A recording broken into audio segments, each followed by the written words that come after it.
останати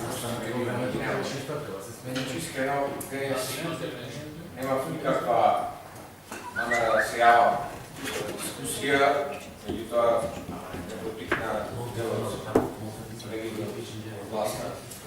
Значи искрено, не само што потикна, дури доведоа до момента јас самиот размислувам дали јас нешто не сум го рекол или може би некој друг. Извинете, морав овака да го кажам. Значи пред носењето на буџетот 2015 стана воля да дискутирам за спортот, дека треба да се дадат многу повеќе пари, дека треба да направиме нека друга структура и вие почитувани колеги од власта, ниту еден од вас не стана да ме поддржи, ниту да на одреден начин најдеме некоја форма да се случило да можеме подобри услови за спортистите, оде нека што помина буџетот. И сега иди момент кај што еден од колегите става и дискутира како се вложило, како било добро и дека имало некаков просперитет, а може и напред. Сега вака да кажем, значи не може да има просперитет кога за разлика од претходните години, секоја година имаме намалување на парите за спорт кои одделува општината. Значи по дефолт, по најчиста логика не може да биде подобро кога вие ги намалувате секоја година средствата за спортот. А за да тоа би го побијам со факт, само ќе ви кажам дека фудбалскиот клуб моментално е на дното на македонската табела. Ракометниот клуб едва врзва крај со крај и оваа година за прв пат нема да учествува во плей-офот, напротив ќе игра во плей-аутот на македонската ракометна лига.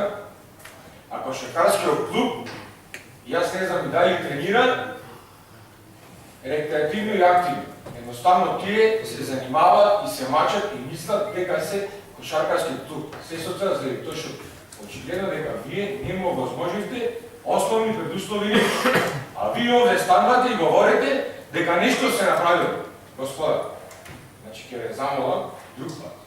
Кога нешто разговарате од свое, а не почитував колега, очигледно дека и вие не сакате, ама морате, не очигледно дека вас некој ви го дал тоа да го прочитате како што го прочитавте. Меѓутоа, многу ми е жал што сте дел од некој ја таква структура која мислам дека ќе му дојде крајот на тоа. А сега само да кажам уште е многу битен момент во за структурата, едно колешка стана и дискутираше. Значи јас тука, мислам дека што беше претходната седмица, подискутирав за Битфест. Кажав дека таа е моја идеја. Покажав имејлови како во 2010 јас тоа цел да го презентирав пред градоначалникот и така натаму, и дека сум во организација на Битфест на Белата ноќ. Сите овие години сум еден од креаторите и носителите на таа вечер. Оваа година, кога дел од мојот тим ојде кај градоначалникот да побара финансиска помош, тој го кажа следното. А и градоначалникот може да потврди, бидејќи ми потврди мен. Кажа дека премногу е касно, барат било каква помош, буџетот е затворен, не е влезено во ставката за култура и ние не можеме да доделиме пари за Белата ноќ. Затоа, почитувана колешке, исто и како претходниот колега кој дискутираше, значи друг пат кога ќе ви ги дадат да ги да читате нешто, прочитајте го и ако навистина не сте служували со нешто, баре пробајте да го отскокнете. Ако се разбира, не добиете некоја си партиска казна.